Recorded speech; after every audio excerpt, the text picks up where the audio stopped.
রহমানির রহিম। আসসালামু আলাইকুম বন্ধুরা, কেমন আছেন? এই যে দেখেন কত বড় বড় সবজি রান্না করতেছি। সবজিটা যদি একটু তেলে ভেজে নেন বা একটু শুকনা খোলায় ভেজে নেন,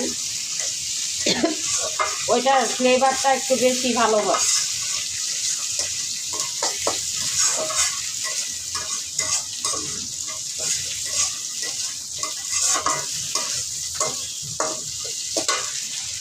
আমি এটার সাথে এই যে দেখেন আলু দিব। আমি শুটকি মাছের মধ্যে আলুটা চোচা সহ দিই, আমার কাছে এটা বেশি ভালো লাগে। এটা আমি একটু হলুদ মরিচ দিয়ে একটু ভেজে নিব।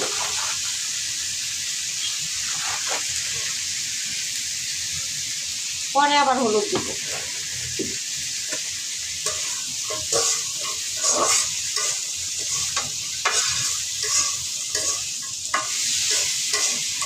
আমার মতো শুটকি থেকে কে আলু চোচা সহ দেন জানাবেন। মশলা আমি ম্যারিনেট করে রাখছি, আমি মশলাটা দিয়ে দিব। একে একে মশলা দিতে গেলে দেখা যায় কি অনেকটা সময় লেগে যায়।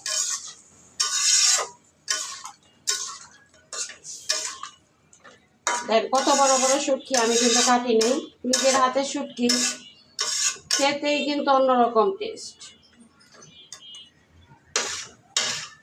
এখন আমি এটা ঢেকে দিব। আমি কিছুক্ষণ কষানোর পর আমি এই যে দেখেন কচি, একদম কচি ডাটা, ছোট ডাটা, এই অংশটা দিয়ে দিলাম। এই জিনিসটা আমার কিছুদিন যাবৎ খুব খাইতে ইচ্ছা করতেছে, বুঝছেন? তো কার মৃত্যু কখন হয় রে ভাই, বলা যায় না। তো এই জন্য আজকে রান্না করেই ফেললাম। আমাদের মনে করেন যে মা বাবা নাই যার, পৃথিবীতে তার কিছুই থাকে না। শ্বশুর বাড়ি, বাবার বাড়ি সব অন্ধকার হয়ে যায়। এই পর্যায়ে দেখেন আমি কি দিয়ে দেই, এই যে ডাটার কচি পাতা। আপনারা এইভাবে শুটকি রান্না করে দেখবেন কতটা যে মজা লাগবে, মানে ফ্লেভারটা আপনারা বুঝতে পারতেছেন না, কিন্তু আমি বুঝতে পারতেছি, আমি তো কাছে। হ্যাঁ, এখন যে এটা পাতাটা দিলাম আমি, এটা কিন্তু আমি বেশি জাল করব না, আমি হালকা জালে এটা নামিয়ে ফেলবো, শুধু একটু নরম হওয়ার অপেক্ষা। কারণ আমি বাকি যে উপকরণগুলো ওগুলা কিন্তু অলরেডি আমি সিদ্ধ করে নিচ্ছি, ওগুলা সিদ্ধ করার কোনো দরকার নাই।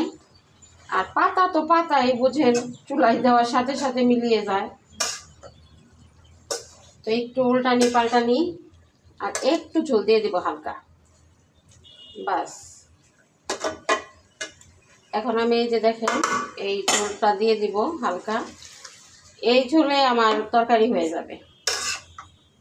আসলে শুটকিতে তো বেশি ঝোল রাখতে হয় না, আর অনেক শুটকি দিছি, অনেক শুটকি দিলে কিন্তু শুটকি মাছের মানুষ শুধু ফ্লেভারে খায়, আমরা ফ্লেভারে খাইতে পারি না, আমাদের প্রতিটা লোকমায় লোকমায় শুটকি লাগে। তো এখন আমি ঢেকে দিব।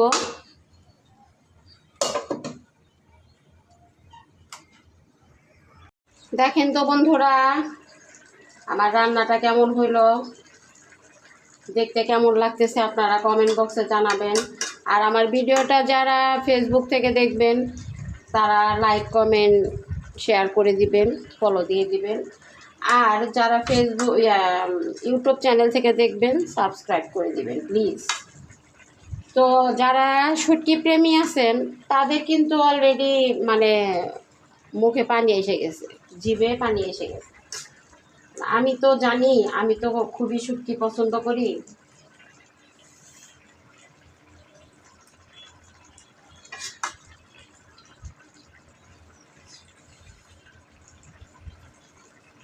আমরা কিছু কিছু মানুষ হারাই, বুঝছেন, কিন্তু শুধু মানুষটাই হারায়, কিন্তু মানুষের যে পছন্দ অপছন্দ স্মৃতিগুলা, এগুলা যারা বেঁচে থাকে তাদের কুড়ে কুড়ে খায়। তাদের যে কতটা কষ্ট সেটা মানে বলার মতো না। আজকে আমার 3 তলায়, আমরা 4 তলায় থাকি, এটা 6 তলা বিল্ডিং। তো 3 তলার এক ভাবির মা মারা গেছে, কান্নাকাটি করে চলে গেল, সে নাটোরে বাড়ি। বৃত্ত যে কি জিনিস এটা অবধারিত, এটা আমাদের মানতে হবে, এটা আমাদের মেনে নিতেই হবে। এটা আমার জীবনে একবার আসবে, এটা মনে রাখতে হবে, মনে রেখে সবারই চলতে হবে। সবাই ভালো থাকবেন। আল্লাহ হাফেজ।